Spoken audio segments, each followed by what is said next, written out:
When a predator takes a life, their immediate problem is the body. The standard objective is absolute erasure. Hide the remains, destroy the evidence, and make sure the victim vanishes without a trace. But one killer took the exact opposite approach. Instead of making his victims disappear, he actively maintained their bank accounts, credit cards, and social ties to convince society they were still walking around. On the surface, in 2003, Scott Lee Kimball looked like an ordinary, moderately successful businessman buying and selling organic beef. Beneath that cover, he was a highly skilled con artist.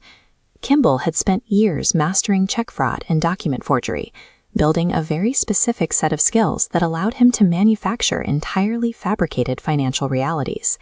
By late 2003, his elaborate schemes had caught up to him.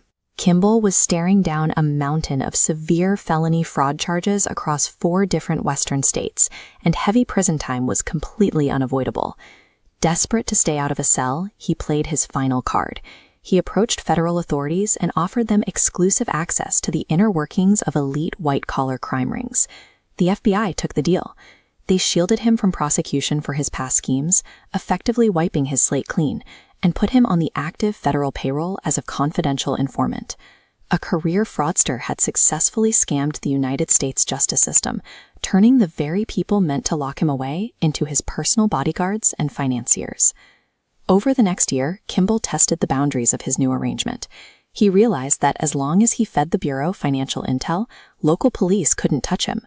That absolute federal protection removed all normal consequences.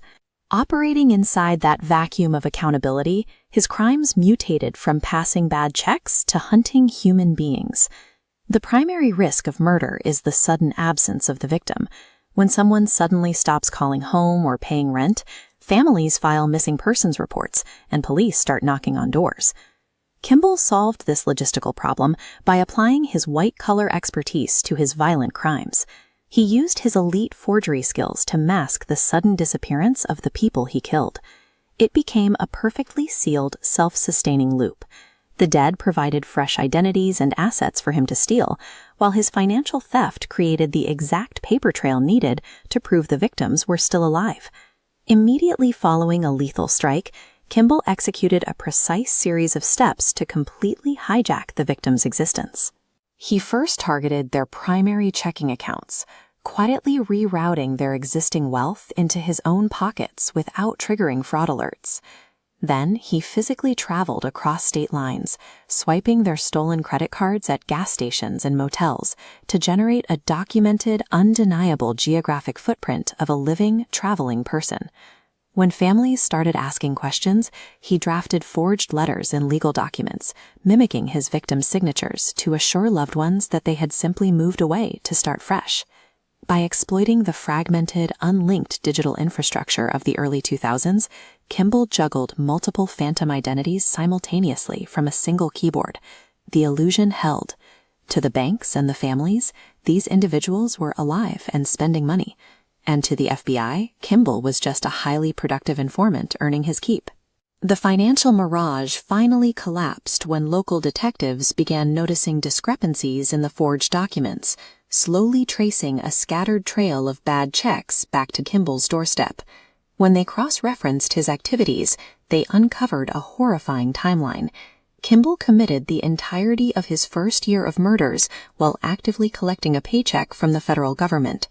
The FBI suffered from severe institutional tunnel vision.